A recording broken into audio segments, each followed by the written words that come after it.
A continuación, tenemos al doctor Raigan Martínez Portilla. Raigan, de nuevo, muchas gracias por aceptar nuestra invitación. Raigan es ginecólogo obstetra de la Universidad Nacional Autónoma de México. Es especialista en medicina materno-fetal de la Universidad de Barcelona. Tiene una especialización en medicina basada en la evidencia de la Universidad de Oxford y es investigador nivel 1 del Sistema Nacional de Investigadores en México. Es adscrito al Instituto Nacional de Perinatología IPER. Recientemente fue nombrado revisor de la revista Ultrasound Obstetrics and Gynecology. Y Raigan es uno de los profesionales jóvenes que en la actualidad más manejan y saben el tema de restricción de crecimiento fetal. Con Raigan vamos a hablar acerca de la clasificación de restricción de crecimiento fetal en temprano y tardío y cuáles son esas diferencias claves que tenemos nosotros que tener en cuenta para el manejo clínico. Muchas gracias, Raigan, nuevamente por aceptar nuestra invitación y vamos a iniciar entonces. ¿Qué tal a todos? Pues muchas gracias por la invitación a este evento tan importante. Y el día de hoy les voy a hablar de un tema muy interesante que la verdad he tenido mucho la oportunidad de estudiar y de investigar con mi tutor, Francis Figueras, y esto es acerca de la restricción del crecimiento intrauterino. Y el día de hoy quisiera mostrarles algunas cosas y algunos avances muy interesantes que hemos visto y que hemos estado investigando y que vamos a publicar próximamente. Y bueno, quiero hacerles un repaso muy rápido acerca de qué es la restricción, cómo se diagnostica, por qué llegamos a donde estamos, ¿no? Y cómo es que hemos hecho las guías para decir en qué momento tiene que nacer un bebé con restricción del crecimiento. Y bueno, la verdad es que según el consenso de Delphi, la restricción es una patología que se instaura y que se diagnostica aquella tempranamente o tardíamente. Para su estudio eso es mucho más sencillo entenderlo de esa manera. Aquella temprana, los criterios de diagnóstico son menos de 32, 34 semanas y que tenga menos del percentil 3 de crecimiento o que sea mayor del 3 menor del 10 y que tenga uterinas alteradas o arteria umbilical alterada también.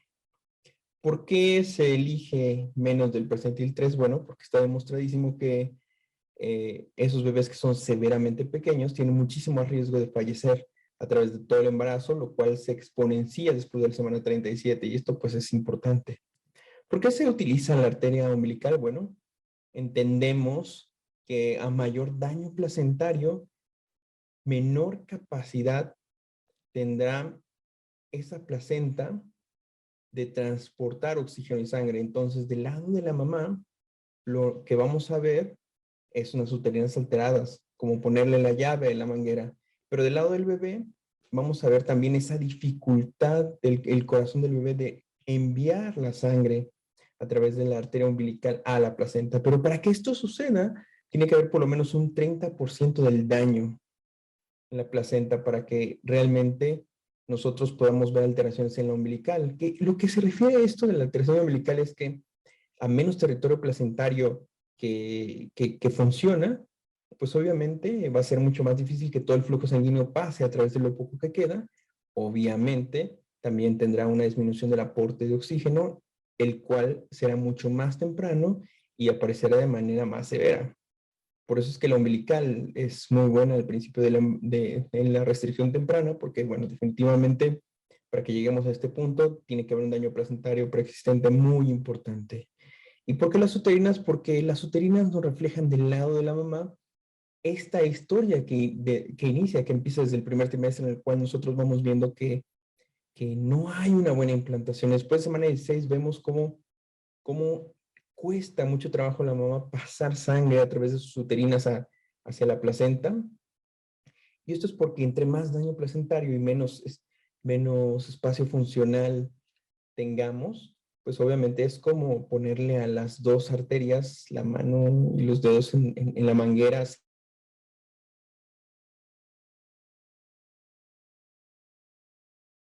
Pero bueno, pero un chorro delgado, ¿no? Y es lo que vemos nosotros en la diástole, una diástole disminuida y una sístole bastante prominente.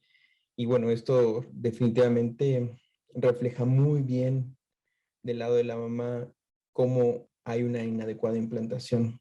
Y entendemos que esto es un progresivo, no es simplemente se instaura y a punto. Es un progresivo en el cual nosotros desde el principio vamos viendo cómo estas uterinas van reflejando la falla y la disminución del espacio funcional de la placenta. Y ese poco aporte de oxígeno cuando el bebé, pues esto le pone, ese daño placental le pone una fecha de caducidad a la capacidad de la placenta de mantener ese embarazo. De tal modo que cuando no logra finalmente asistir las demandas del bebé, del feto, bueno, ese feto pues empezará a crecer, a crecer, a crecer y llegará a un punto que la placenta le será insuficiente. Y entonces dirá, bueno, o continúo viviendo o crezco. Y pues claro, decide vivir, pero disminuye su crecimiento, de tal modo que se va estancando. Una vez que se estancan, luego en un segundo paso dice, bueno, ahora, ¿qué hago? ¿Sigo sin tener oxígeno suficiente?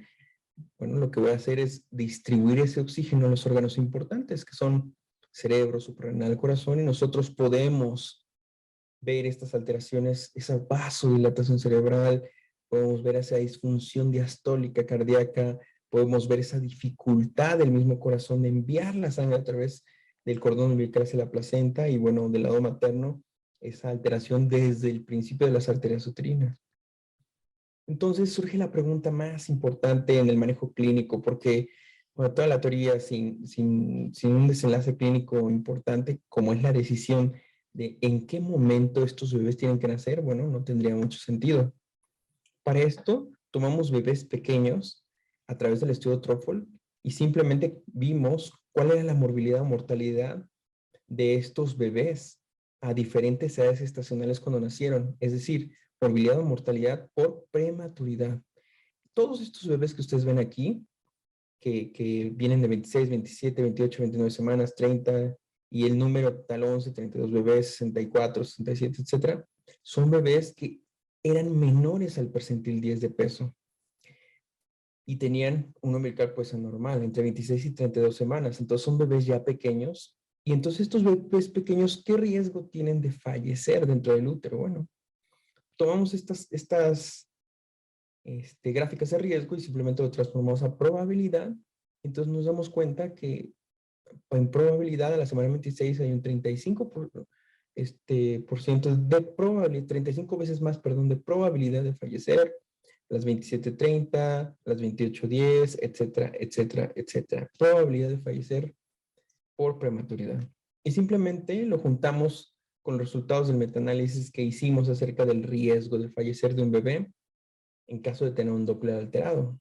Con 31 estudios, al momento de tomar todos los fetos que se habían estudiado, dividimos por subgrupos. Primero, aquellos que tenían la umbilical ausente. ¿Qué probabilidad tienen estos bebés de fallecer, un stillbirth, fallecer en útero, si su umbilical está ausente y son bebés pequeños? Bueno, la probabilidad es del 2.2%. Y cuando vamos a nuestra gráfica de probabilidad por prematuridad, nos damos cuenta que justo la semana 34 se cruzan. Por lo tanto, justo en este punto es donde el riesgo, bueno, más bien la probabilidad de fallecer es mayor estando dentro del útero que fuera. Por lo tanto, pues ya no tiene ningún sentido mantenerlo adentro. Es mucho mejor tenerlo en una incubadora y ahí vigilar, etcétera, que correr ese riesgo de fallecer in útero. ¿Y qué pasaba si la umbilical era reversa? Bueno, la probabilidad de fallecer era de 7.3 veces mayor. Al cruzarlo, más o menos nos da cerca de la semana 30. De tal modo que justo en este punto, el riesgo ya es mucho mayor dentro que fuera. Y por lo tanto, aquí está la balanza fina donde vale más la pena ya continuar este embarazo en una incubadora que continuar el riesgo latente de fallecer estando dentro. Porque va a tener más riesgo dentro que afuera. Pero ¿qué pasa con el ictus venoso? Bueno, aunque entiendo que en algunos lugares no lo utilizan, como en Estados Unidos, porque es difícil medirlo, por muchas cosas, bueno, creo que este es un obligado, porque ya está demostrado en el GRID que si nosotros medimos ductus venoso, nosotros podemos detectar aquellos bebés que van a fallecer y sobre todo evitar secuelas neurológicas. De tal modo que combinando en el Truffle aquellos 503 bebés, el ductus venoso con la arteria umbilical, etcétera, y el registro cartográfico, bueno, estos bebés pequeños con umbilical alterada, que se les hizo registro y les hizo ductus venoso, se dieron cuenta que preveníamos mucho las secuelas neurológicas. Porque, bueno, muy probablemente porque antes de llegar a resultados fatales, la valoración de estos dos nos permitía tomar decisiones clínicas. Entonces, el ductus venoso, demostrado ya en un estudio aleatorizado, debe de ser incluido, claro, entre las herramientas para vigilar un bebé que se está quedando pequeño. Y el ductus venoso, pues es un vaso muy bonito, muy interesante que refleja justamente todo lo que está antes del corazón y ese paso de sangre a través de este shunt entre la vena umbilical y la vena cava inferior, donde pasa más del 30 y tantos por ciento de la sangre y nos deja ver muy bien qué está pasando en el corazón, cómo está la relajación, cómo está su contracción, cómo está su función diastólica. Todo lo vemos a través del ductus venoso. Bueno, ¿y qué pasaba si el ductus estaba ausente o reverso? Bueno, si esto sucedía en esos bebés pequeños, había 12.5 veces más probabilidad de fallecer in útero.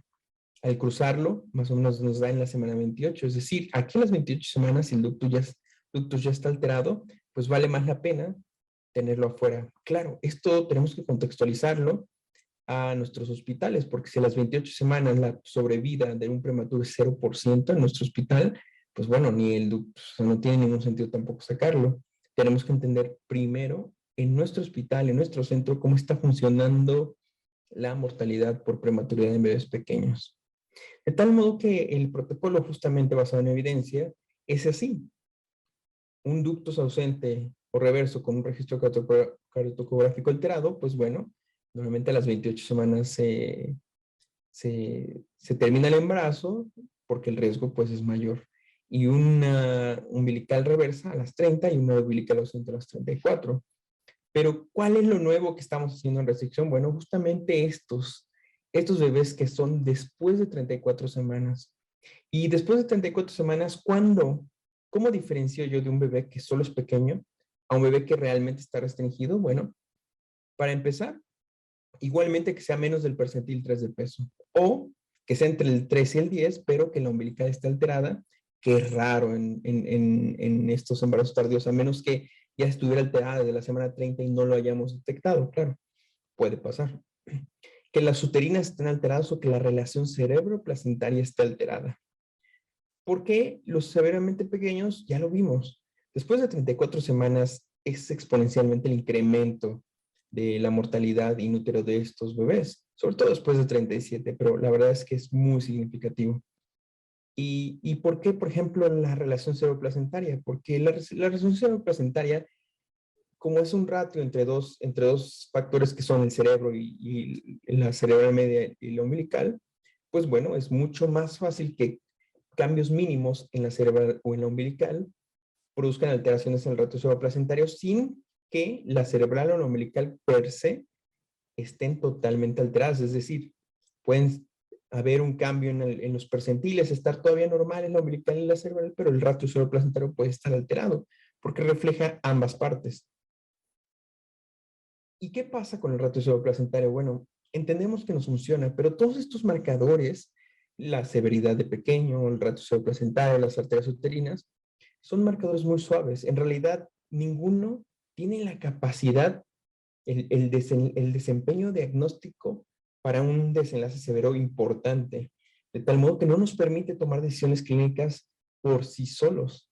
¿Qué pasa con el ratio? Bueno, con Agudelo ya lo había metaanalizado en un Diagnostic Test Accuracy Meta-Análisis y se dio cuenta que la capacidad, el desempeño para detectar cualquier evento adverso perinatal era del 57% de detección con 77% de especificidad, o sea, un 23% de falsos positivos. Pues esto es bastante importante porque realmente nos dice que es muy pobre para detectar eventos adversos. Pero aquí lo que nos interesa es el likelihood ratio. ¿Y por qué nos interesa el likelihood ratio? Porque creemos que podríamos encadenar, como sucede en la biología, diferentes marcadores, así como lo hacemos en segundo trimestre, de tal modo que podríamos tomar decisiones utilizando estos marcadores suaves. Les digo soft markers, yo les digo marcadores suaves o marcadores leves, porque bueno, pues porque clínicamente ninguno de ellos por sí mismo tiene la capacidad de decir ya interrumpí el embarazo. ¿Por qué no utilizamos la velocidad de crecimiento? Bueno, porque hemos demostrado, esto es la tesis de Javier Crado en Chile, demostrado que si tú usas la velocidad de crecimiento, claro que funciona.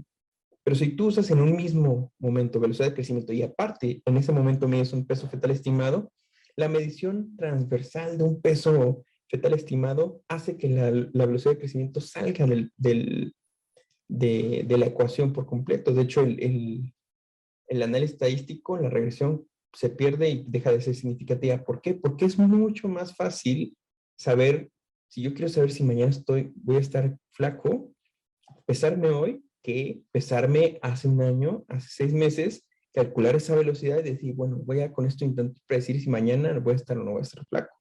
Definitivamente es mucho más fácil pesarte hoy y decir, mañana pues voy a estar flaco, claro.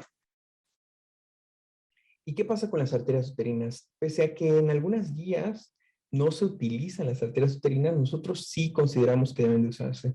Nosotros hicimos un metaanálisis de desempeño de diagnósticos también y nos dimos más bien de un metaanálisis pronóstico, pero se hace igual que un diagnostic test accuracy metaanálisis, idéntico, donde demostramos que igual que la relación cerebroplacentaria, la uterina tenía una pobre capacidad de detectar eventos adversos en un compuesto de eventos adversos.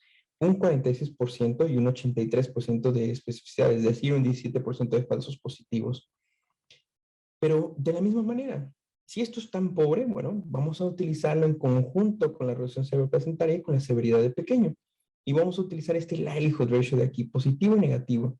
¿Por qué los likelihood? Porque, bueno, no dependen de la prevalencia de la enfermedad. Los likelihood son puros, pueden utilizarse de manera directa para multiplicar probabilidades. Es así que, bueno, acabo de terminar el análisis por fin del performance, de la severidad de pequeño para la predicción de eventos adversos perinatales en bebés pequeños, bebés que de por sí ya tienen menos del percentil 10 de peso. Y bueno, estas tablas, lo que ustedes ven aquí, son curvas ROC jerárquicas, en las cuales vemos, esto nos permite calcular el área bajo la curva, y cada uno de estos puntitos distintos son los estudios que hablaron de diferentes desenlaces. Aquellos que son bolitas y son azules son, bueno, el compuesto de eventos perinatales adversos, pero algunos otros, admisión neonatal, acidosis, cesárea urgente, haber bajo, mortalidad, etcétera, etcétera, etcétera. De tal modo que construimos estas tablas, muy parecido a lo que hizo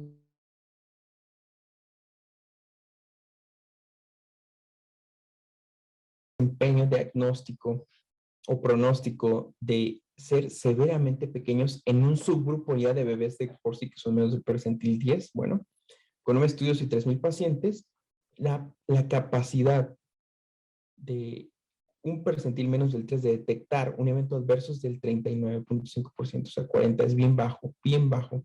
Y la especificidad del 73%, son 27% de falsos positivos.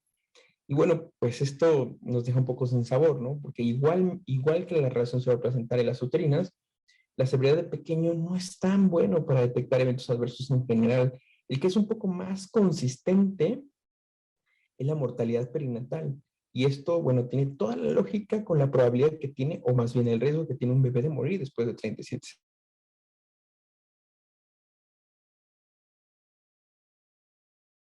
Y lo que vamos a hacer igualmente es, pues, definitivamente tomarle el likelihood ratio positivo o negativo, pese a ser muy pobres, pero los vamos a concatenar en una misma ecuación para entender mucho mejor esta combinación de marcadores. De tal modo que esto funciona así. Los riesgos los transformamos a probabilidades y esas probabilidades las multiplicamos por el likelihood positivo o negativo de cada uno de los marcadores de manera concatenada y después lo volvemos a esa probabilidad en riesgo. Entonces creamos estos Phantom plot y les voy a poner un ejemplo de lo que les estoy diciendo. Este es un ejemplo hipotético en el cual son un bebé que es menos del percentil 10, pero todo está normal, los 3 marcadores. O sea, no es ni severamente pequeño, su relación cerebroplacentaria es normal y uterinas normales. Si nosotros consideramos que el riesgo basal de un bebé pequeño de un evento adverso es del 14%, bueno, si no está severamente pequeño, del 14 pasamos al 12% de riesgo. Si la relación cerebroplacentaria es normal, completamente normal, pasamos de este 12 previo a un 8% de riesgo de un evento adverso. Y si sus uterinas son normales, pasamos de este 8% a un 5% de riesgo, es decir, vamos disminuyendo los riesgos. Pero, ¿qué pasaría en el hipotético caso de que este bebé tuviera entre 34 y 37 semanas menos del percentil 3 de peso, pero tuviera el ratio normal y tuviera las uterinas normales? Bueno, si es severamente pequeño, si empezamos de un riesgo basal del 14%, al ser severamente pequeño, incrementa el riesgo de un 14 a un 19%. Pero miren, de ese 19%, si el ratio 0% es normal, bajará a un 12%, y de ese 12%, si las uterinas son normales, bajará de nuevo a un 8%. Es decir, en realidad el riesgo sigue siendo mucho más bajo del basal, a pesar de ser severamente pequeño, si el Doppler es normal. ¿Y qué pasaría si el intermedio, el Doppler, la relación cerebroplacentaria está anormal, pero el peso no es severo y las uterinas están normales? Bueno, si partimos de un 14 basal, del 14 disminuimos a 12% porque no es severamente pequeño, pero de un 12 incrementamos hasta un 25% el riesgo si el Doppler de la relación cerebroplacentaria está anormal. Y si las uterinas son normales, del 25 pasamos al 18%. Tampoco es mucha la diferencia entre el 14 y 18%, teniendo uterinas normales y no siendo severamente pequeño. ¿Y qué pasaría si las uterinas son las únicas que están alteradas? Bueno, de un 14 a un 12% pasamos, porque no es severamente pequeño, de un 12 a un 8, porque la relación está normal, y de un 8 a un 20% solamente porque las uterinas están anormales. Lo cual, bueno, pues es bastante significativo, incluso más significativo que pasar de una relación cerebroplacentaria anormal a unas uterinas normales y un peso por arriba del percentil 3. Entonces, ¿cuándo terminar el embarazo? Pues bueno, esta es una pregunta bastante sencilla en las restricciones tardías. Todo bebé que no es pequeño, sino que es restringido, ya está demostrado en el estudio Digitat con más de 650 pacientes a los cuales les dijeron, bueno, vamos a dividirlo en dos brazos. Uno lo vamos a inducir entre 37 y 38 semanas y el otro lo vamos a dejar a vigilancia hasta el final. Y bueno, se dieron cuenta que aquellos que dejaban y continuaban el manejo expectante llegaban a 39,4, o sea, casi 40 semanas. Pero su probabilidad de tener, más bien su riesgo de tener distrés fetal, acidosis, terapia intensiva, era la misma que aquellos que inducían 37 y 38. Es decir, tú tenías que seguir vigilando estos bebés durante 3 semanas más y no ganas nada. Porque lo que uno lógicamente piensa a veces es, bueno, si yo me espero 3 semanas, seguramente tendré menos dificultad respiratoria, o sea, menos estrés fetal, menos complicaciones, porque pues es un poquito más grande. Pero en las restricciones no es así. No ganamos nada. Simplemente, si lo induces 37, 38 es el estándar, porque pues de lo contrario tendrías que seguir vigilando sin un beneficio aparente. E incluso en la valoración del neurodesarrollo sigue sigue siendo el estándar 37 semanas, porque no ganamos tampoco absolutamente nada por sacarlo antes. Entonces, si alguno de los marcadores que, bueno, todavía no obtenemos una calculadora y todavía no entendemos bien clínicamente cómo aplicar esta nueva información de los marcadores suaves, haremos una calculadora de ello, por supuesto, e intentaremos entenderlo en un contexto clínico, cómo nos ayudaría si diferentes combinaciones de cualquiera de estos marcadores nos permitirían de alguna manera entender a quién le va a ir mejor, a quién le va a ir peor. Y tal vez, no sé, alguno de ellos hacer una intervención temprana o definitivamente algunos otros dejarlos a 40 semanas, a pesar de tener alguno de los marcadores positivos. Si todo está normal, bueno, 14% de los bebés pequeños tendrán un evento adverso comparado con 86% de aquellos que tienen un evento adverso si alguno de estos está alterado. En tal modo que estos bebés restringidos después de 34 semanas que tienen algún marcador positivo, ya sea severidad de pequeño, ratio alterado, uterinas alteradas, su estándar será nacer a partir de las 37 semanas. Claro, puede ser vaginal, puede ser inducido mecánicamente para evitar la hiperestimulación. Y aquellos bebés que son solo pequeños pero no tienen ningún otro problema, podrán llegar a 40 semanas sin ningún problema e inducirse al final del embarazo. Y pues bueno, espero que este pequeño insight acerca de lo último que hemos estado trabajando y analizando les pueda ayudar a entender un poquito más los avances de cómo nosotros hacemos el approach a la restricción del crecimiento y cómo intentamos darle un significado clínico a la información que vamos obteniendo. Muchas gracias. Muchísimas gracias, Reagan, por tu conferencia y siempre por el apoyo a este tipo de eventos académicos.